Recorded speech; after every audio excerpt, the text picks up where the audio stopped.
విచ్చేస్తున్నారో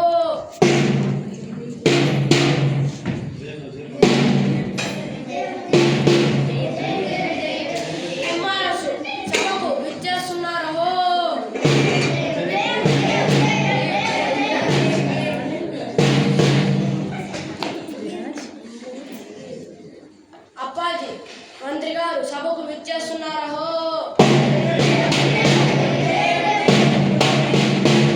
సైన్యాధిపతి సభకు విచ్చేస్తున్నారో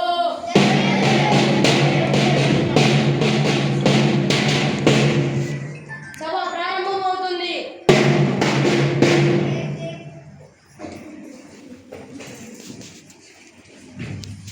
తెలివైన తెనాలి రాముడు విజయనగర సామ్రాజ్యపు రాజు శ్రీకృష్ణదేవరాయల వారికి తన ఆస్థాన కవుల సమయస్ఫూర్తిని తెలివిని పరీక్షించే అలవాటు ఉండేది. ఈరోజు నేను మీ అందరికీ 5,000 బంగారు నాణాలు ఇవ్వాలనుకుంటున్నాను. ఈ డబ్బంతా మీరు ఖర్చు పెట్టుకోవడానికి కోసమే, కానీ ఈ డబ్బు ఖర్చు పెట్టేందుకు మీకు షరతు ఉంది.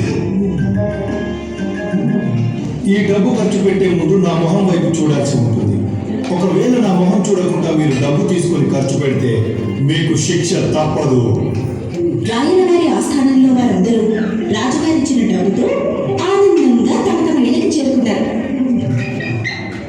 ఓ వారం తర్వాత ఇప్పుడు చెప్పండి, మీ అందరికీ ఒక్కొక్కరికి ఇచ్చిన 5,000 బంగారు నాణాలతో ఎంత ఖర్చు పెట్టారు, ఏమేమి కొన్నారు? రాజావారు, మీ ముఖం చూడకుండా మేము ఒక్క నాణ్యం కూడా ఖర్చు పెట్టలేకపోయాము.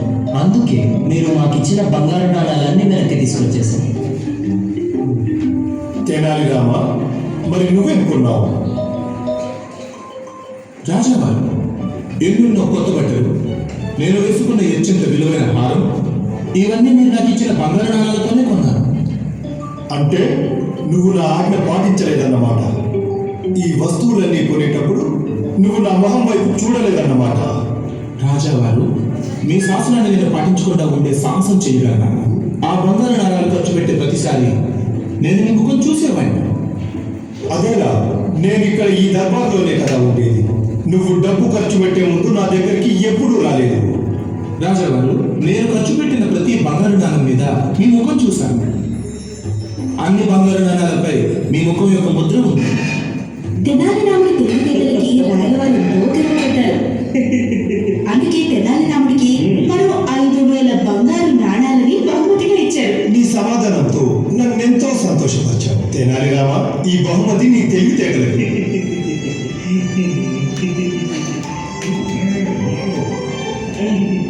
ఈ కథలోని నీతి ఏంటంటే సమయస్ఫూర్తి తెలివితేటలే మనకి